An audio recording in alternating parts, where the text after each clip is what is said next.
Civil Service Exam Word Problem number 117. So itong question na ito ay ipiniem lang sa akin. Dalawang items ito, ang sabi niya galing daw sa mock exam nila sa isang review center ata ng Civil Service Exam. Okay, sasagutan natin. A dairy owner mixes 5 gallons of ice cream that is 30% butterfat with 8 gallons of milk that is 4% butterfat. What is the concentration of butterfat in the resulting mixture? So mga choices 14, 37, 28, and 54%. Okay, so i-post nyo po muna tapos try nyo sagutan. Okay, so bago panoodin ang aking solution. So tapos kung gusto nyo pang masimulan simula number 1, ang link po ng YouTube, ng playlist ko sa YouTube ay makikita nyo sa description. Okay, so medyo marami na to, 117 na tayo. Okay, so sagutan na natin. Dalawang formula ang ginagamit ko dito sa mixture problem. Dalawang formula yan. So ipapakita ko pareha sa inyo. Okay, so yun. Aking panulat. Okay, so i-set up lang muna natin kapag ito yung unang solution. So ang formula natin kapag dalawahan yung pinaghalo, kagaya nitong example natin, dalawahan to. So we have ang formula ay C1V1 plus C2V2 is equal to C3V3 where V3 is equal to V1 plus V2. Okay, so yan yung formula. Ang ibig sabihin ng C ay concentration. Yan yung mga may percent. And then V naman yung volume. So dito yung volume na given natin ay in gallons.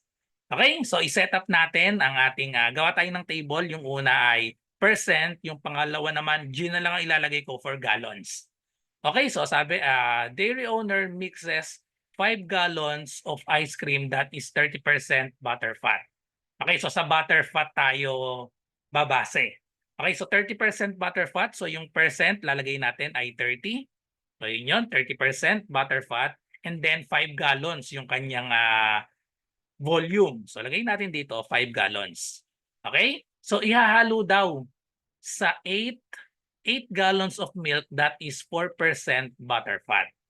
Okay, so 4% butterfat. So dito natin lalagay 4. Tapos ang sabi ay 8 gallons. So 8 ang ilalagay natin dito. And then ang tinatanong, what is the concentration of butterfat in the resulting mixture? So resulting mixture, ito yung C3, hindi natin alam, yun yung gusto nating malaman. So lagyan natin ng X. Tapos yung total niyan, pagsasamahin natin 5 plus 8, so that is equal to 13. Okay?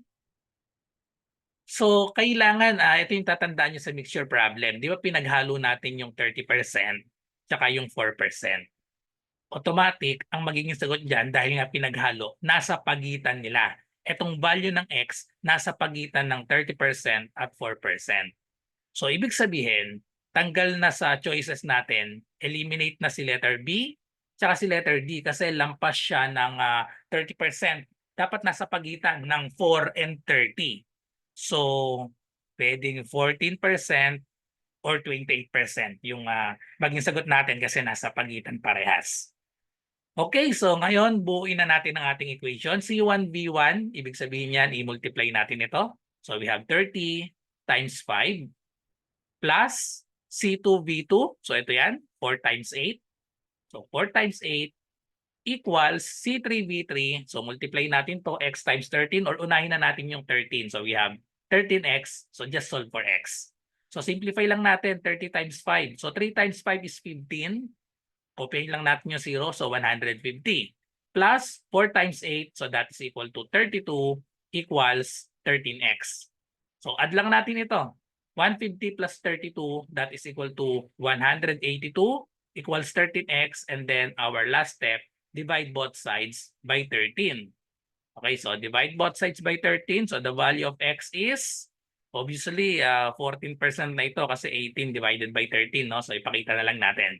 182 divided by 13. So we have 18 divided by 13 is 1. 1 times 13 is 13. Subtract. So 18 minus 13 is 5. Bring down to 52 divided by 13 is equal to 4. So 4 times 13 is 52.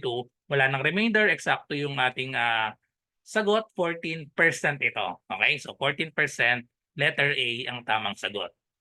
Or base pa lang dito pa lang sa given pwede na nating hindi i-solve ito kasi ang natira 14% tsaka 28%.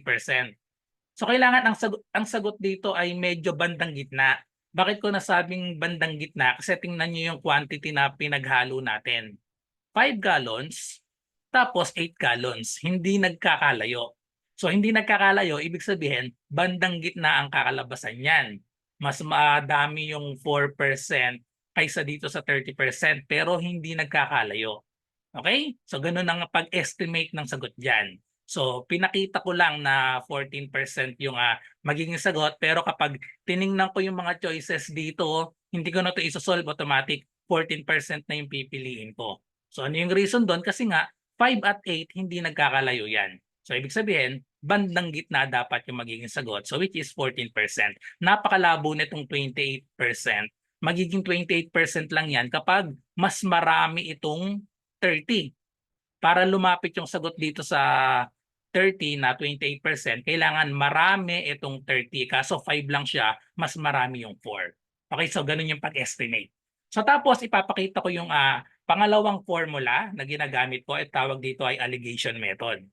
So alligation method naman ang gagamitin natin, another solution. So ilagay ko ulit yung percent, tapos yung gallons. Kapag alligation method, ang formula ko diyan, meron nilalagay ko dito A, B, C, tapos X and Y ito. Where yung B greater than A. So ang formula ko para diyan ay B minus C, B minus C over C minus A equals X over Y. So pwede lang gamitin itong alligation method na ito kapag dalawahan yung pinaghalo. Pag tatluhan kasi hindi na applicable ito. So lalagyan ko lang ng label itong formula na A, B, C, X, Y.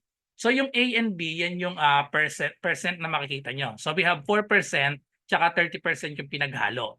So sa formula na ito, ang nilalagay ko lagi sa B yung mas malaki. So 30% yung ilalagay ko dito. Sa B ay 30%. Sa A naman yung 4%. So gaano karami yung gallons dito sa 4%? So yung 4% daw ay 8. So dito ko ilalagay yung 8. Tapos sa 30 naman ay 5 gallons. So dito yung 5.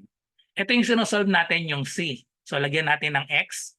Yung total dito, kagandahan sa alligation method, hindi na natin kailangan yung total dito na 8 plus 5, 13. Hindi natin kailangan yan.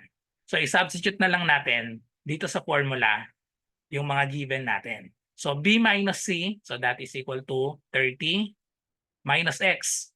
So 30 minus X, B minus C. Okay? And then we have C minus A, so we have X minus 4 over X minus 4 equals 8 over 5. Okay? And then solve for X.